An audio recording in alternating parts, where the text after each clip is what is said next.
नमस्कार दोस्तों, मेरा नाम है प्रभजोत और आप देख रहे हैं A2IT यूट्यूब चैनल। तो स्वागत है आप सभी का आज के इस नए ट्यूटोरियल में, जिसमें हम बात करेंगे क्लाउड कंप्यूटिंग की। क्या होती है क्लाउड कंप्यूटिंग, क्या क्या इसके यूसेज हैं, क्या टाइप्स होते हैं और कौन कौन से टाइप्स हमारे लिए बेनिफिशियल हैं अगर हम यूज करें क्लाउड कंप्यूटिंग। तो चलिए आज के इस ट्यूटोरियल का शुरू करते हैं।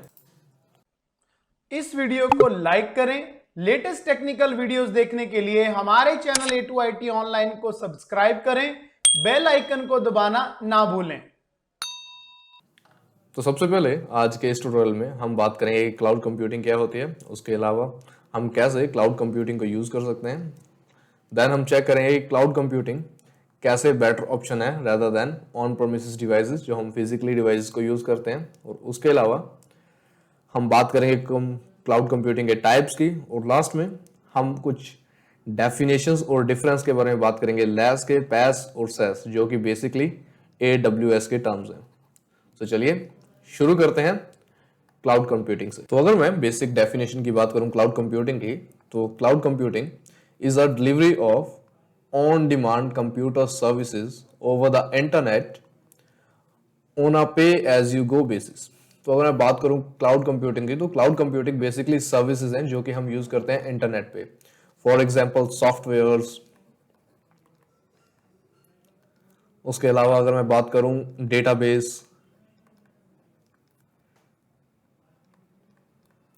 उसके अलावा टूल्स जिनको हम यूज करते हैं एज अ नेटवर्किंग के लिए या फिर हमारे और फर्दर यूजेस के लिए। तो हम काफी सारी सर्विसेज को यूज करते हैं इंटरनेट पे। तो ये सारी सर्विस हम यूज कर सकते हैं with the help of cloud. तो अगर मैं बेसिक डेफिनेशन की बात करूं, अगर क्लाउड बेसिकली एक तरह की सर्विस है जो कि हमें डायरेक्ट इंटरनेट से मिलती है। हमें उसके लिए कोई भी एक्स्ट्रा फिजिकल डिवाइस कनेक्ट करने की जरूरत नहीं है और हमें सिर्फ उतना ही पे करना होता है जितना हम उस सर्विस को यूज कर रहे हैं। तो चलिए अब देखते हैं कि क्या होती है क्लाउड सर्विस या हम इसे कैसे यूज करते हैं। तो अगर बात करें यूसेज की, तो rather than maintaining file on a local storage devices, cloud computing make it possible to save them over internet। तो जैसे कि हम काफी सारे लोकल स्टोरेज डिवाइस यूज करते हैं, जैसे पेन ड्राइव्स, उसके अलावा हार्ड डिस्क और CD या DVD। तो इनके अलावा काफी सारे हमारे पास लॉजिकल स्टोरेज डिवाइस हैं जिनको हम यूज करते हैं स्टोरेज के लिए। लेकिन अगर मैं बात करूं कि हमें इन सभी की जरूरत नहीं है, हमारे पास अगर एक डिवाइस है प्रॉपर और उसमें हमारे पास इंटरनेट कनेक्टिविटी है, तो हम अपना जितना डेटा चाहें वो इंटरनेट की हेल्प से सेव कर सकते हैं, हमें जो क्लाउड स्पेस मिलती है इंटरनेट पे। तो क्लाउड की अगर मैं बेसिक बात करूं, तो क्लाउड हमें पॉसिबिलिटी प्रोवाइड करती है कि अपनी हमारे पास जितनी भी फाइल्स हैं हम उन सबको सेव कर पाएं with the help of internet. तो उससे होगा क्या कि हमारे जितने भी फिजिकल डिवाइस का ध्यान रखना पड़ता है। तो लेकिन अगर हम इंटरनेट पे क्लाउड स्पेस यूज करें तो हमें इनकी मेंटेनेंस वगैरह के लिए कुछ भी पे करने की जरूरत नहीं है, वो ऑटोमेटिकली हमें इंटरनेट खुद ही फैसिलिटेट करेगा। सो चलिए अब बात करते हैं कि क्या डिफरेंस है अगर मैं यूज करता हूं फिजिकल स्टोरेज डिवाइस की या फिर इंटरनेट क्लाउड स्टोरेज। तो चलिए बात करते हैं ऑन प्रोमिसेस डिवाइस और क्लाउड कंप्यूटिंग की। तो ऑन प्रोमिसेस डिवाइस हमारे सारे हार्डवेयर डिवाइस आ जाते हैं, जैसे हार्ड डिस्क, या अगर मैं बात करूं CD या DVD। और अगर मैं कंपनीज के अकॉर्डिंग बात करूं तो डेटाबेसेस, उसके अलावा कॉम्पैक्ट स्टोरेज डिवाइसेस। तो जो सबसे पहला डिफरेंस है वो होता है हायर पे। अगर हम फिजिकल डिवाइस यूज करते हैं तो हमें एक पर्टिकुलर स्पेस परचेज करनी पड़ती है जो कि प्री डिजाइंड आती है कंपनी की तरफ से। तो हमें उसके लिए हाईली पे करना पड़ता है जितनी भी प्री डिजाइंड स्पेस मिल रही है। लेकिन क्लाउड कंप्यूटिंग में हमें सिर्फ उतना ही पे करना है जितनी कि हम उस स्टोरेज स्पेस का पोर्शन यूज करेंगे।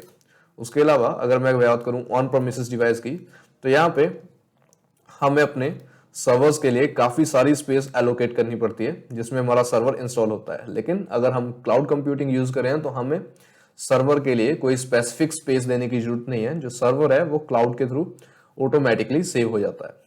और अगर मैं बात करूं डेटा सिक्योरिटी की, तो हमारे ऑन प्रोमिसेस डिवाइस पे जो डेटा सिक्योरिटी वो काफी प्योर है, क्योंकि हमारे वो डिवाइसेस चोरी हो सकते हैं या फिर अगर खराब हो गए तो हमारा जितना डेटा है वो सारा लॉस हो सकता है। लेकिन अगर क्लाउड कंप्यूटिंग की बात करें तो हमारी जो डेटा की सिक्योरिटी है वो काफ़ी बढ़ जाती है, क्योंकि विदाउट हमारे यूजर कार्डिनल्स कोई भी थर्ड पर्सन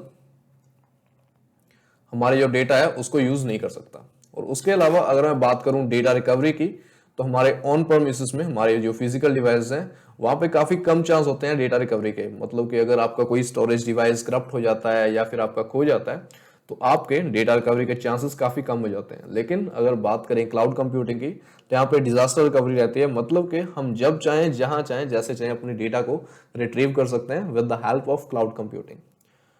और ऑन प्रेमिसेस में हमारे पास फ्लेक्सिबिलिटी बहुत कम होती है, क्योंकि हमें अगर मान लो हमें स्टोरेज इंक्रीज करनी है तो हमें फिजिकली कुछ हार्डवेयर डिवाइस जैसे कि हार्ड डिस्क, सीडी, डीवीडी या फिर कुछ एडिशनल हमें स्टोरेज डिवाइस ऐड ऑन करने पड़ते हैं अपने सर्वर या अपने डेटाबेसेस के साथ, लेकिन जो कि काफी कॉस्टली है। लेकिन अगर मैं बात करूं क्लाउड कंप्यूटिंग की तो यहाँ पे हाईली फ्लेक्सिबल है, हमें कुछ भी फिजिकली ऐड ऑन करने की जरूरत नहीं है। हमें बस मेंशन करना है कि हमें कितना जीबी या कितनी स्पेस चाहिए जो हमें ऐड ऑन करना चाहते हैं, तो हमें सिंपली उस स्पेसिफिक स्पेस के लिए पेमेंट करनी होगी, ना कि कुछ एडिशनल हार्डवेयर डिवाइसेस को ऐड करने की।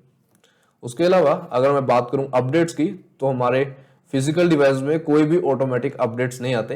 अगर जैसे कि बात करें डे टू डे बेसिस के चेंजेस की, तो हर दिन कोई ना कोई नई टेक्नोलॉजी लॉन्च हो रही है हमारे स्टोरेज डिवाइस को और इम्प्रूव करने के लिए। लेकिन अगर हम उन्हें फिजिकली यूज करें तो हमें वो ऑटोमेटिक अपडेट नहीं मिलते। लेकिन अगर हम क्लाउड स्पेस यूज करें तो इनके जो सॉफ्टवेयर अपडेट आते हैं या हमें न्यू फीचर्स मिलते हैं हमारे स्टोरेज डिवाइस में, वो सारे अवेलेबल होते हैं। नेक्स्ट अगर बात करूं मैं इम्प्लीमेंटेशन की, तो हमारी फिजिकल डिवाइस में हमें सबसे पहले उनको बाइंड करना पड़ता है या कनेक्ट करना पड़ता है अपने सर्वर्स या अपने डेटाबेस के साथ, उसके बाद हम उनको इम्प्लीमेंट कर सकते हैं। लेकिन क्लाउड कंप्यूटिंग को हम जैसे ही परचेज करते हैं साथ ही हम उसको उसी टाइम इंप्लीमेंट करके चेकआउट कर सकते हैं। तो ये है कुछ बेसिक डिफरेंसेस अगर आप यूज करते हैं क्लाउड कंप्यूटिंग या फिर आप यूज करते हैं फिजिकल डिवाइसेस डेटा स्टोर करने की।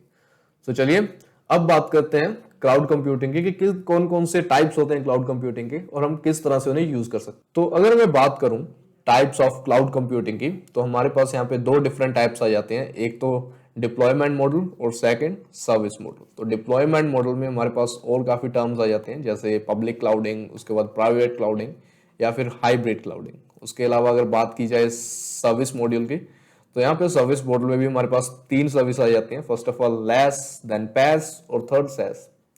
तो अभी थोड़ी सी कंफ्यूजन होगी कि ये तीनों सर्विस हैं क्या या हम इन्हें कैसे यूज करते हैं। तो चलिए बात करते हैं अब इनकी डिटेल डेफिनेशंस की। तो सबसे पहले हम स्टार्ट करेंगे डिप्लॉयमेंट मॉडल से। तो अगर मैं बात करूं डिप्लॉयमेंट मॉडल की, तो हमारे पास यहाँ पे तीन सर्विसेज हैं, पब्लिक, हाइब्रिड और प्राइवेट। तो सबसे पहले बात करते हैं पब्लिक क्लाउडिंग की। तो पब्लिक क्लाउडिंग इजीली एक्सेसिबल होती है एवरीवन। जैसे कि मैं बात करूं बस की, तो पब्लिक क्लाउडिंग की अगर मैं बात करूं तो हम उसे कंपेयर कर सकते हैं बस के साथ। जैसे हम बस को पब्लिकली यूज करते हैं और पैसेंजर्स के साथ, उसी तरह हम अपने पब्लिक क्लाउडिंग को यूज कर सकते हैं इंटरनेट पे। और उसके बाद अगर मैं बात करूं प्राइवेट क्लाउडिंग की, तो प्राइवेट क्लाउडिंग को हम कंपेयर कर सकते हैं कार के साथ। जैसे कि हम प्राइवेटली किसी कार को ऑन करें, उसके जितने मेंटेनेंस या जितना भी चार्जेस रहते हैं वो सारे हम पे करेंगे या हमारे ऊपर डिपेंड रहेगा, उसे हम कंपेयर कर सकते हैं प्राइवेट क्लाउडिंग के साथ। मतलब कि प्राइवेट क्लाउडिंग में हम एक परमानेंटली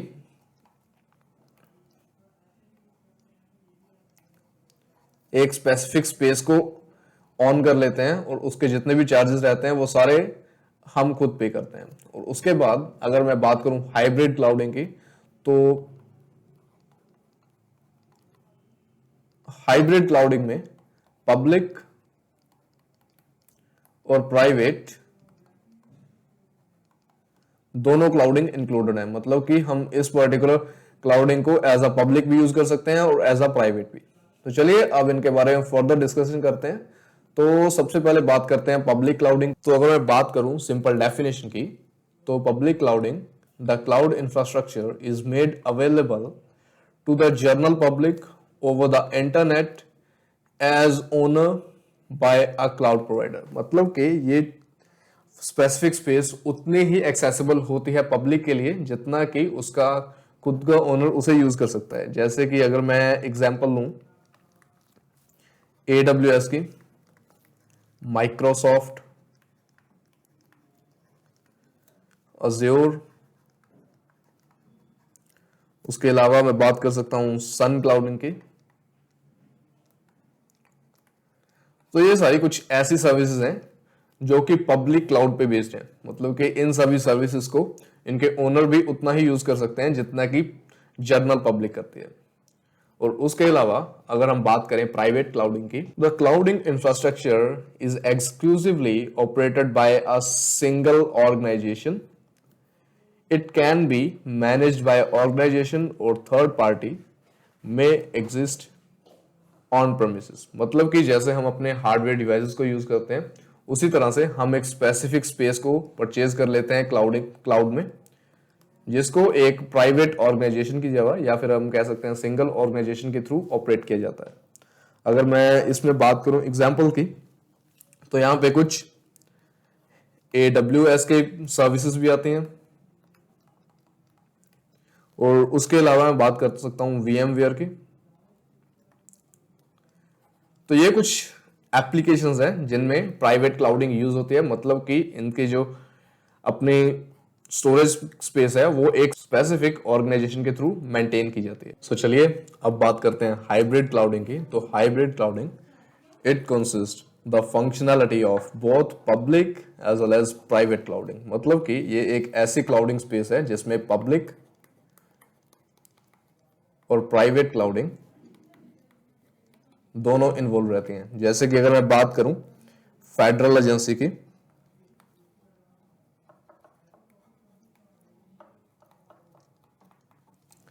तो इनमें काफी सारी ऐसी टर्म या ऐसा डेटा होता है जो ये प्राइवेटली शेयर करते हैं, तो उस टाइम ये यूज करते हैं प्राइवेट क्लाउडिंग को। लेकिन कई बार इनके जो डेटा टर्म्स होते हैं वो जब ये शेयर करते हैं पब्लिक के साथ, तो उस टाइम ये यूज करते हैं पब्लिक क्लाउडिंग को। तो इस तरह से हाइब्रिड क्लाउडिंग में जब आप कोई क्लाउड परचेज करते हो तो आप उस पर्टिकुलर स्पेस को एज अ पब्लिक भी यूज कर सकते हो और एज अ प्राइवेट क्लाउडिंग भी यूज कर सकते हो। तो चलिए अब बात करते हैं सर्विस मॉडल की। तो सर्विस मॉडल में हमारे पास 3 सर्विसेज आ जाती हैं, एस, पैस और सैस। तो बेसिकली अगर मैं एस को कंपैरिजन करूं तो ये होता है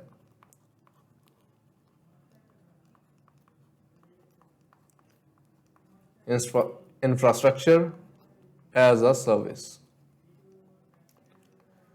तो इस टर्म को आप उस टाइम पे यूज कर सकते हो अगर आपको एक वर्चुअल मशीन चाहिए अपने पर्टिकुलर बिजनेस में। उसके अलावा सेकंड टर्म है हमारी पैस,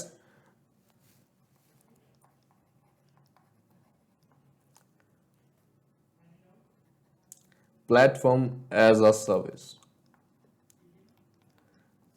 तो ये आप यूज कर सकते हो अगर आपने कोई पर्टिकुलर सॉफ्टवेयर या फिर कोई वेब टूल क्रिएट करना है तो। उसके अलावा अब बात करते हैं हम सैस की, जो है सॉफ्टवेयर एज अ सर्विस। तो सैस को आप उस टाइम पे यूज कर सकते हो अगर आप चाहते हो कि आप किसी आईटी इक्विपमेंट की कोई मेंटेनेंस नहीं करना चाहते, लेकिन आप सिर्फ सर्विसेज को यूज करना चाहते हो, तो उस टाइम पे आप यूज कर सकते हो सैस को। तो चलिए अब ब्रीफली बात करते हैं हम एस, पैस और सैस के बारे में। तो अगर हम बात करें लैस की, तो IaaS is a cloud service that provides basic computer infrastructure. Services are available on pay for the what you use model. LAS provide include Amazon Web Server। तो मतलब कि अगर हम फर्स्ट टर्म की बात करें तो हमारा जो LAS है ये क्लाउड सर्विस प्रोवाइड करती है बेसिक कंप्यूटर इंफ्रास्ट्रक्चर के बेसिस पे। मतलब कि ये हमें एक तरह की वर्चुअल मशीन प्रोवाइड करती है जिसको हम यूज कर सकते हैं एज अ सर्विस, और इसकी जो सर्विस है हमें सिर्फ उतना ही पे करना होता है जितने कि हम उस सर्विस को यूज कर रहे हैं। मतलब कि अगर हम एक वर्चुअल मशीन को यूज करते हैं या फिर 2 वर्चुअल मशीन को यूज कर रहे हैं तो हमें सिर्फ उन वर्चुअल मशीन्स के अकॉर्डिंग ही पेमेंट की जरूरत पड़ती है। और जो लेस सर्विस है ये इंक्लूडेड है Amazon वेब सर्वर की सर्विसेज में। चलिए अब बात करते हैं नेक्स्ट, जिसे हम कहते हैं पैस, प्लेटफॉर्म एज अ सर्विस। सो पैस provide cloud platform and runtime environment for the developing, testing, and maintaining application. It allows software developers to develop application without requiring all the infrastructures. तो अगर हम किसी भी एप्लीकेशन को डेवलप करना चाहते हैं या कोई सॉफ्टवेयर डेवलप करना चाहते हैं तो उस टाइम पे हमारे पास काफी सारी रिक्वायरमेंट होती है, जैसे उस हमारे सॉफ्टवेयर्स की या फिर हम कह सकते हैं उस पर्टिकुलर एप्लीकेशंस की जिनको हम यूज करेंगे, और उन एप्लीकेशंस के अकॉर्डिंग हमारे ऑपरेटिंग सिस्टम की, देन रैम, उसके अलावा हमें स्टोरेज की रिक्वायरमेंट होती है अगर हम डेवलप करना चाहते हैं सॉफ्टवेयर, किसी स्पेसिफिक सॉफ्टवेयर को। लेकिन अगर आप यूज कर रहे हैं प्लेटफॉर्म एज अ सर्विस पैस तो आपको इन सभी का परवाह करने की जरूरत नहीं है, ये आपको क्लाउड बेस्ड मिल जाएगा। मतलब कि अगर आप कोई पर्टिकुलर सॉफ्टवेयर क्रिएट करना चाहते हो तो हमारी जो प्लेटफॉर्म एज अ सर्विस है ये आपकी हेल्प करेगी उसको टेस्टिंग करने के लिए, डेवलपमेंट के लिए, और उसके अलावा अगर आप उस पर्टिकुलर सॉफ्टवेयर को मेंटेन करना चाहते हो तो आप वो भी पैस सर्विसेज के थ्रू कर सकते हो। और अगर आप यूज करते हो सॉफ्टवेयर एज अ सर्विस को, मतलब कि SaaS को, तो आपको ना तो उस पर्टिकुलर सर्विस को मेंटेन करने की जरूरत पड़ती है और ना ही आपको उसे मैनेज करने की जरूरत पड़ती है। मतलब कि आप सिर्फ पे करोगे उसकी सर्विसेज को यूज करने के लिए, ना ही मेंटेनेंस चार्ज, ना ही डेवलपमेंट। आपको सिंपली उसकी सर्विसेज यूज करनी है और उन सर्विसेज के अकॉर्डिंग पे करना है, ना तो आपको उनको मेंटेन करने की जरूरत पड़ती है और ना ही डेवलप करने की। अगर हम कंपेयर करें पैस से या फिर एस से, तो हम उनमें जो सर्विसेज को यूज करते हैं हमें उन्हें खुद डेवलप भी करना होता है और उसके अलावा मेंटेन भी करना होता है। लेकिन अगर आप मेंटेन और डेवलपमेंट नहीं करना चाहते तो आप सिंपली SaaS सर्विसेज को यूज कर सकते हो क्लाउड में। तो चलिए अब देखते हैं क्या डिफरेंस है अगर हम ऑन प्रीमिसेस मतलब कि फिजिकल डिवाइसेस को यूज करते हैं, लैस सर्विसेज को यूज करते हैं, पैस को या SaaS को। तो सिंपली यहाँ पे कुछ टर्म्स दे रखे हैं।